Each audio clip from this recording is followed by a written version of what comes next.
сразу чувствуется, что в Одессе сегодня сильный ветер. Посмотрите на тротуар, просто все пообсыпалось, идешь, все падает на голову. Так что если вы гуляете под большими деревьями сегодня по Одессе, будьте осторожными, потому что в такую погоду часто ветки сыпятся людям на голову. Погодка у нас сегодня далеко не солнечная, и хочу вам сказать, что даже немного прохладная. Так, пока трамвайчик стоит на месте, быстренько перейдем с вами дорогу.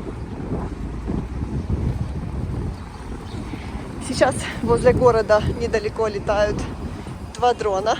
Будем надеяться, что они в Одессу не прилетят, и у нас с вами получится хорошее видео. Сегодня 25 ноября 2025 года. Всем привет из Одессы. Как я уже сказала, сейчас недалеко от города летят дроны, и будем надеяться, они нам не помешают снимать видео.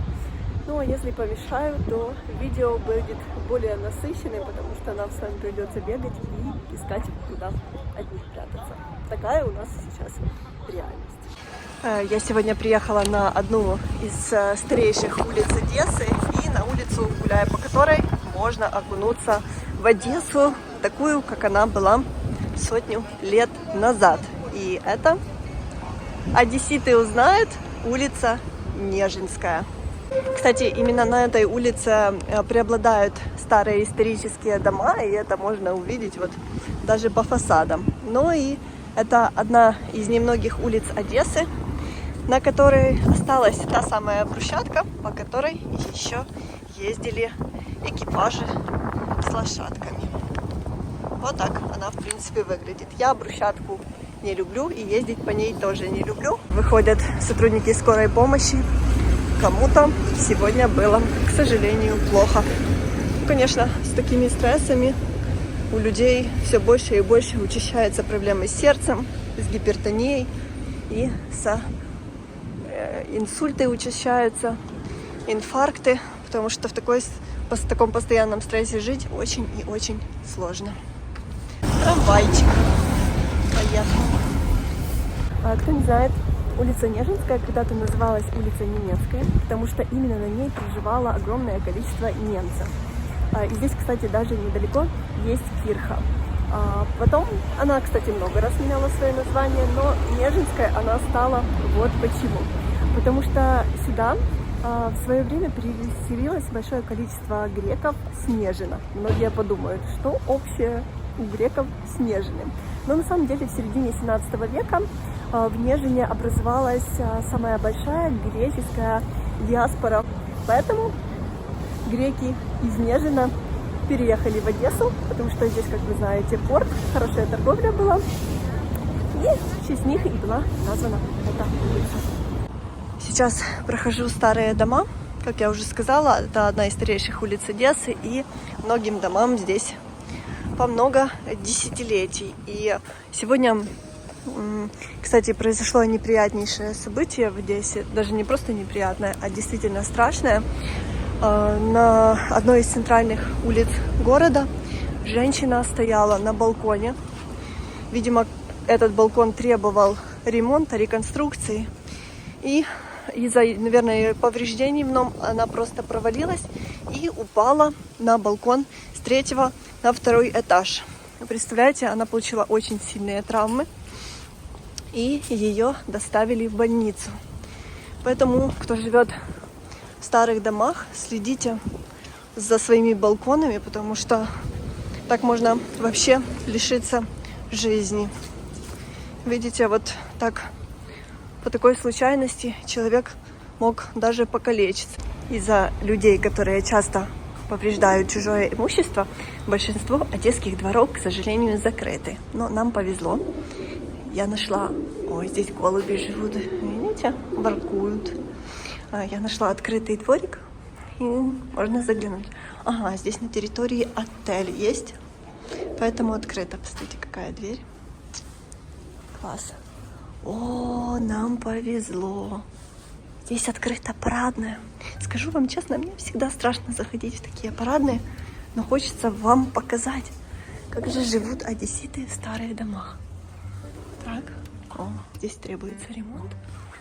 Так, смотрите, какая лестница. Интересно. Можно немножко подняться. Смотрите, какие двери огромные.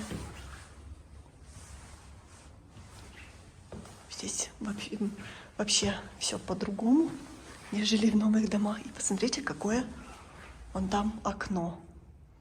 Очень необычно, жаль, что здесь нет ремонта. Это все выглядело бы очень и очень красиво.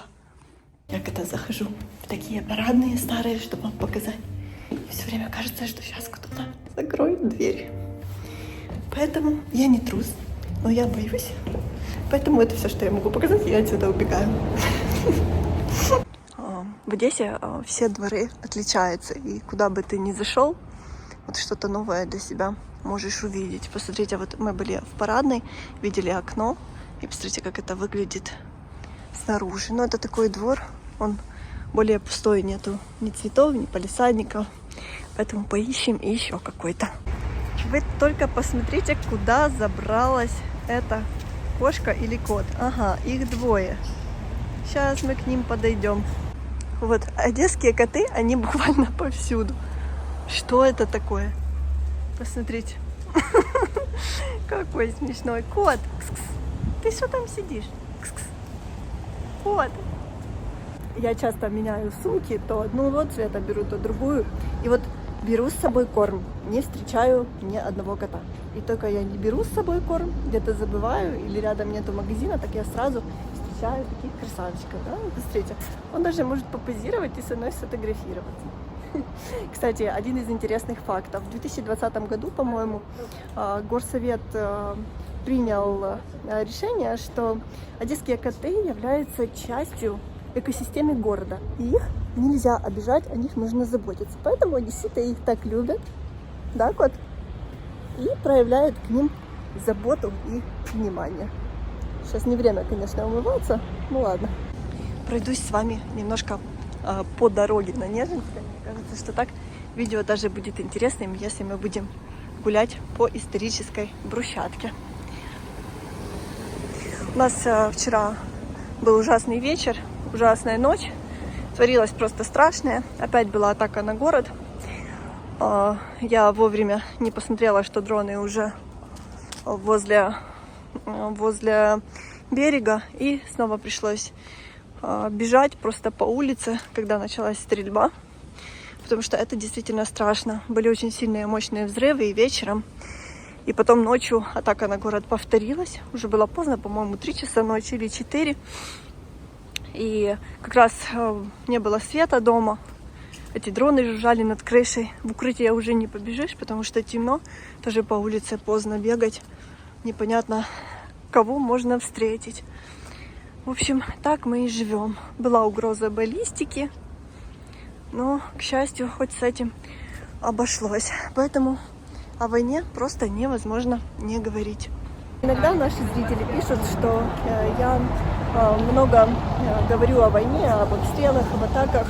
Вы знаете, об этом невозможно не говорить, потому что это реальность, в которой мы живем. Я вот сейчас снимаю для вас видео, и я хожу все время, смотрю телеграм-паблики, что куда летит и нет ли угрозы для города. Вот доза нежности для одесских котиков.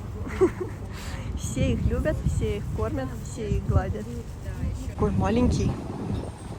Смотрите, вот я высокая достаточно. У мужчины сюда точно не пройдут, нужно наклониться. Ну, тоже зайдем, посмотрим, что это за дворик такой хитрый. Смотрите, какой он милый. Невозможно не зайти. Я когда-то зашла во двор и не могла с него выйти, потому что не могла его открыть. У меня же, знаете, психологическая травма. Я проверяю сразу, выйду я с него или нет. Здесь просят закрыть калитку, но я быстренько покажу вам все и потом закрою. Смотрите, какой маленький осенний одесский двор. Какой-то пони не выдержал реальности в Одессе и повесился, что ли. Всегда. Я раньше как-то проходила мимо, только на центральных улицах куда-то во дворике заходила. А сейчас хочется посетить все и посмотреть. Конечно же, здесь, во дворе, спит одесский рыжий кот. Привет, кот. И он очень общительный. Привет, красавчик. Ну не будем тебе мешать, спи. Похолодало на улице, котики посворачивались и отдыхают. Смотрите, вот так живут люди. Такой контраст, конечно, идешь в новострой. Все красиво, по-новому. А потом заходишь в старые одесские дворы. И здесь все совершенно по-другому. Так, если нас смотрят жильцы этого дома, посмотрите, я соблюдаю ваши правила. Калиточку, оп, я закрыла. Вот, пожалуйста, как мы живем. Я только сказала, что может быть тревога.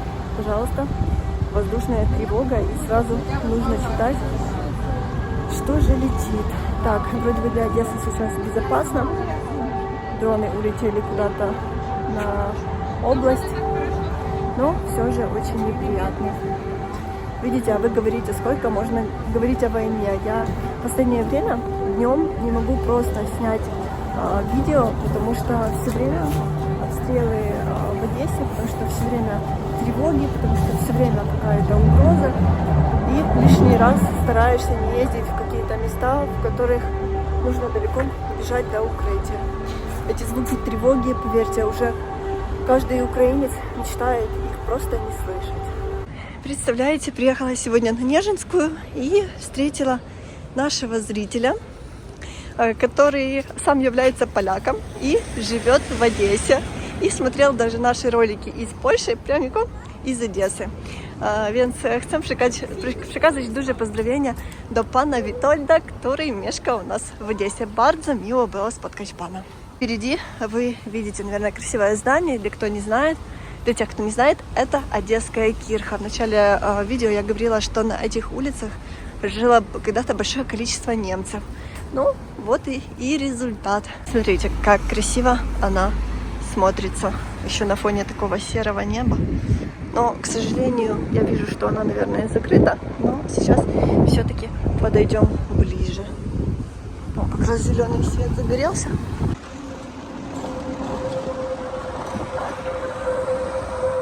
Слушайте, такой порыв ветра, такое чувство, что будет сейчас какая-то гроза или что. Ужас. Просто... Ой! Кажется, пора уходить, потому что, смотрите, какое небо темное. Такое чувство, что сейчас какой-то ураган начинается. Только сказала, что все нормально. Смотрю оповещение, а уже 4 дрона летит на город. Поэтому нужно убыстриться и уезжать уже из центра города домой. К сожалению, так мы живем, поэтому не могу об этом не говорить. Я желаю всем хорошего вечера, хорошего настроения. Для украинцев, конечно же, тихого вечера без обстрелов. Берегите себя и своих близких, где бы вы ни были. И до встречи в следующем видео из Одессы. Мы вас очень и очень любим. Пока-пока.